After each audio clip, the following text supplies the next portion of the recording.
ఉచిత గ్యాస్ సిలిండర్ల పంపిణీ మహిళలకు గొప్ప వరమని బద్వేల్ టీడీపీ నియోజకవర్గ సమన్వయకర్త రితేష్ కుమార్ రెడ్డి పేర్కొన్నారు. కడప జిల్లా బద్వేల్ డివిజన్ పరిధిలోని గోపవరం మండలం శ్రీనివాసపురం గ్రామంలో శుక్రవారం టీడీపీ ప్రభుత్వ మేనిఫెస్టోలో భాగంగా దీపం 2 పథకాన్ని బద్వేలు ఆర్డీఓ చంద్రమోహన్, టీడీపీ యువనేత రితేష్ కుమార్ రెడ్డి చేతుల మీదుగా మహిళలకు ఉచిత గ్యాస్ సిలిండర్ల పంపిణీ కార్యక్రమాన్ని నిర్వహించారు. ఈ సందర్భంగా వారు మాట్లాడుతూ టీడీపీ ప్రభుత్వ పాలనలో అర్హులైన పేదలందరికీ లబ్ధి చేకూరేలా ప్రత్యేక దృష్టి సారించాలన్నారు. గత ప్రభుత్వ పాలనలో నాయకులు మరియు అధికారుల స్వార్థపు రాజకీయాలతో ప్రజలు విసుగు చెందారని, వైసీపీ ప్రభుత్వ పాలనలో భూ ఆక్రమాలు, నిధుల దోపిడీ, స్వార్థ రాజకీయాలతో ప్రజలకు తీరని అన్యాయం జరిగిందని, నేడు టీడీపీ అధికారం చేపట్టాక ప్రజలకు ఇచ్చిన హామీలన్నీ ఒక్కొక్కటిగా నెరవేర్చడం జరుగుతోందన్నారు.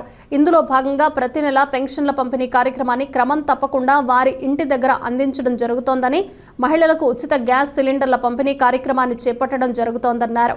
ఈ కార్యక్రమంలో టీడీపీ నాయకులు, అధికారులు, ప్రజా ప్రతినిధులు పాల్గొన్నారు.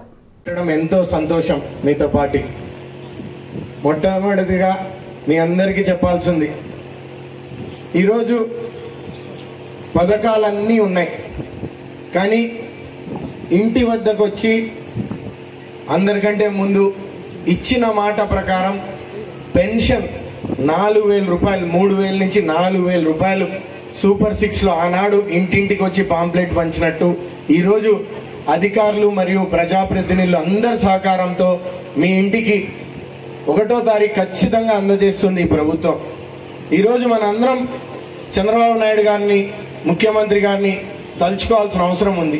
ఎందుకంటే రాష్ట్రం కష్ట నష్టాల్లో ఉన్న ఆనాడు భవిష్యత్తు గ్యారంటీ, మీ అందరు బంగారు భవిష్యత్తు కోసం మీ అందరితో పాటు పిల్లలు కానీ వీళ్ళందరూ రాష్ట్రం బాగుండాలనే దానికి పథకాలు మొదలుపెట్టినటువన్నీ మీ అందరికి అందజేస్తామని ఆ రోజు ఇచ్చిన మాట ప్రకారం నెరవేర్చాం. తర్వాత గ్రామ సభల్లో పవన్ కళ్యాణ్ గారి ఆదేశాల మేరకు గ్రామ సభలు పెట్టి రోడ్లు ఈరోజు ఊర్లలో కానీ ఎక్కడైనా చూస్తే సీసీ రోడ్లు దయనీయ పరిస్థితిలో ఉంటే మనం రోడ్లు వేసుకోవాలనేసి ఈరోజు మన తాలూకాకి 14 కోట్లు ఇస్తే గోపారం మండలానికి 1,80 లక్షలు శాంక్షన్ చేసినారు. మీ అందరూ అనుకోవాల్సిన అవసరం ఉంది. ఎందుకంటే ఇంటింటికి పోయి మనం రోడ్లు బాగాలేవన్నా. ఆ తర్వాత ఈరోజు మనం చూస్తే దీపం పథకం, ఆ రోజు మీ అందరికి గుర్తుందమ్మా, ఇంటింటికి వచ్చి మీ అందరు కోవిడ్ తర్వాత మేము తిరుగుతుంటే అయ్యా ధరలు, నిత్యావసరాలు, సరుకులు అన్ని రేట్లు పెరిగినాయన్నారు. మహిళలకి కష్టాలు ఎట్లుంటాయంటే పాలు కానీ పొద్దున్నే నెల నెల కట్టే డబ్బు కానీ పొదుపు చేసుకొని మరి ఈరున్న సంఘాలు కానీ అన్ని ఇబ్బందులు పడకుండా, మగవాళ్ళకి తెలియకుండా కానీ పిల్లలు కానీ అందరూ బాగుండాలనే దానికి కష్టం ఉంటుంటే ఆనాడు చంద్రబాబు గారి దృష్టికి తీసుకెళ్తే ఈ సరుకులు పెరిగేదానికి కారణం ఎక్కడైనా మనం వీళ్ళకి తీసుకొని రావచ్చు అంటే అది గ్యాస్ సిలిండర్లో ఇవ్వచ్చని అడిగితే, మొన్న ఒక 2 వారాల ముందు మీటింగ్ పెట్టినప్పుడు ఉచిత బస్ ఇస్తే మొదట బాగుంటుందా, గ్యాస్ సిలిండర్ ఇస్తే బాగుంటుందా అంటే సిలిండర్ మొదటి ఇవ్వండి అంటే, అదే ఈరోజు దీపావళికి మనందరం సంతోషంగా చేసుకునే దానికి అదే మాట నిలబెట్టుకున్నారని మీ అందరికీ సగౌరవంగా చెప్తున్నాను. ఇంతమంది అధికారులు అందరూ మాట్లాడారు. అదే నేను మాట్లాడిన అవసరం లేదు. పదే మీకు ఒకటే చెప్తున్నా, ఈరోజు సచివాలయం సిబ్బంది ఉన్నారు, యంత్రాంగం ఉంది, ఇంటింటికి వస్తున్నాం, సర్వే చేస్తున్నాం డోర్ వారీగా. మీకు సార్ వాళ్ళు కానీ ఇక్కడ ఉన్న వాళ్ళందరూ చెప్పిన విధానంగా 2 రోజులకు కానీ డబ్బు కానీ రాకపోతే ఖచ్చితంగా సచివాలయానికి వచ్చి చెప్పండి అమ్మా, మళ్ళీ దాన్ని తీర్చిదిద్దుతారు. ఎందుకంటే పరిష్కరించి మీ సమస్యని ఖచ్చితంగా మీకు వేసే బాధ్యత ఇక్కడ ఉన్న వాళ్ళందరం, ఇక్కడ ఏదో చెప్పిపోయినామని కాదు, మీకు ఇచ్చే బాధ్యత మేము తీసుకుంటున్నామని చెప్తున్నాం. ఈరోజు తాలూకాలో చూస్తే 60,000 మంది లబ్ధిదారులు ఉన్నారు. మనందరం అనుకోవాల్సిన అవసరం ఉంది. ఏదో పథకం వచ్చింది, ఈరోజు మనం తీసుకున్నాం, బ్యాంక్ అకౌంట్లో పడిందని కాదు. ఈరోజు మన ఇబ్బంది కనుక్కున్న ముఖ్యమంత్రి గారిని ఈరోజు మనం ఖచ్చితంగా తలుచుకోవాల్సిన అవసరం ఉంది. ఎందుకంటే ఈరోజు రాయలసీమలో కానీ బద్వేల్లో కానీ ఇక్కడ కడప జిల్లాలో వెనకబడిన ప్రాంతం మనది. మనం ఇలాంటివి ఎన్నో పథకాలు, సూపర్ 6 అని 6 పథకాలు ఇప్పుడు 2 ఇచ్చాం.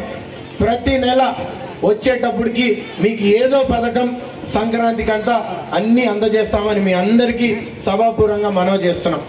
పాత్రికేయ మిత్రులు మీ అందరికి కూడా ఒకటి, ఎక్కడైనా ఇబ్బంది దొరికితే ఈరోజు టెక్నాలజీ ఉంది, యువకులు ఉన్నారు, చాలా మంది యువకులను ముందుకు రమ్మంటున్నాం. మీరు దాఖలు చేసుకోవాల్సిన విధానాలు కూడా మారాయి, యాప్ వచ్చాయి, రిజిస్ట్రేషన్ చేసుకోవచ్చు. గ్యాస్ బుకింగ్ ఎవరికైనా చేత కాకపోతే దాంట్లో చేసి ఏ బ్యాంక్ అకౌంట్ ఉందో చూడండి, ఆధార్ ఎనేబుల్డ్. ఏదైనా రాలేదంటే అది మార్పిడి ఎట్లా చేసుకోవాలా, తప్పు అకౌంట్ నెంబర్ ఉన్నా కానీ దిద్దుకోవాల్సిన అవసరం ఉంది.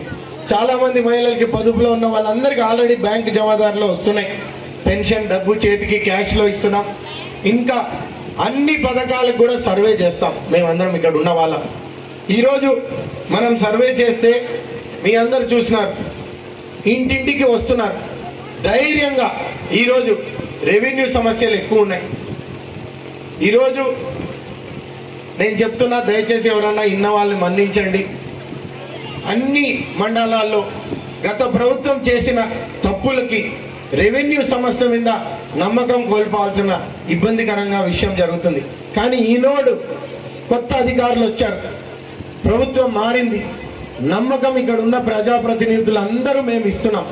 అందుకే నేను మీ అందరికీ ఒకటి చెప్పాలనుకున్నా. ఈరోజు ప్రజాప్రతినిధులు అక్కడ వేరే పార్టీలో ఉన్నా కానీ పిలిపించినాం, కానీ ఈరోజు రాలే. అది వాళ్ళ విజ్ఞానానికి వదిలేసాం మేము. ఎందుకంటే తప్పు చేసిన వాళ్ళు ఇక్కడికి రాలేకున్నారు, నిలదీస్తారని. మీరు నిలదీయండి, తప్పు చేసింటే మేము కూడా మీతో పాటు పరిష్కరిస్తాం. ఎందుకంటే పార్టీలకు అతీతంగా మీరు రండి. ఇంతవరకు సర్పంచ్ కానీ వాళ్ళు కానీ ఎన్నో చేసి మీరు ఎన్నుకున్న వాళ్ళు ఉన్నారు ఇక్కడ ప్రజాప్రతినిధులు. వాళ్ళు చేయలేని తమాషాలు చేసిన పనులన్నీ మేము అధికారులందరం నిలదీస్తాం, ఖచ్చితంగా ఎండగడతామని మీ అందరికీ చెప్తున్నాం. తప్పులు జరిగింటే మా దృష్టికి తీసుకొని రండి. రెవెన్యూ సమస్యలతో పాటు పెన్షన్లు, రేపు రావాల్సిన పెన్షన్లు కూడా అర్జీలు ఇప్పుడే ఇవ్వండి. హౌసింగ్, ఇళ్ల స్థలాలు ఇవ్వాల, సాగునీరు, త్రాగునీరు ఇంటింటికి అందజేయాల్సిన అవసరం ఉంది. ఉపాధి లేని వాళ్ళ పిల్లలందరికీ ఉపాధి కలిగించాల్సిన బాధ్యత మనందరం తీసుకోవాల్సిన అవసరం ఉంది. ఈరోజు రేషన్ కార్డుల కోసం, చనిపోతే మ్యూటేషన్ కోసం ఇబ్బంది పడుతున్నాం. రోడ్లు వేసి అభివృద్ధి ఒక సైడ్ అయితే సంక్షేమం కూడా చేసుకోవాల్సిన అవసరం ఉంది. అందుకే నేను ఒకటి చెప్తా. ఈరోజు ముఖ్యమంత్రి గారు స్వయాన శ్రీకాకుళం జిల్లాలో సిలిండరు మళ్ళీ వీళ్ళు ఏదైనా వెటకారాలు చేస్తారు, విన్యాసాలు చేస్తారు అనేసి ఇంటికి పోయి సిలిండర్ పెట్టి స్వయాన టీ గాంచి ఇచ్చినాడంటే మహిళల మీద ఎంత భద్రత ఉంది, ఒక భరోసా ఇవ్వాల. మహిళలంటే ఇంట్లో దైవంగా కొలుస్తాం ఇక్కడ ఉన్న వాళ్ళందరం. మనం మహిళలు బాగుంటే ఇల్లు బాగుంటుంది. అందుకు ఇదే మొట్టమొదటి పథకంగా మీ అందరికీ ఈ మండలంలో మాకు జెడ్పీటీసీ కానీ ఎంపీపీ గెలిపించారు. మీ రుణం గుర్తుపెట్టుకుంటాం. అందుకే మీ మండలాన్ని ఆదర్శ మండలంగా మేము అభివృద్ధి చెంది చూపిస్తామనేసి మీ అందరికి చెప్తున్నాం.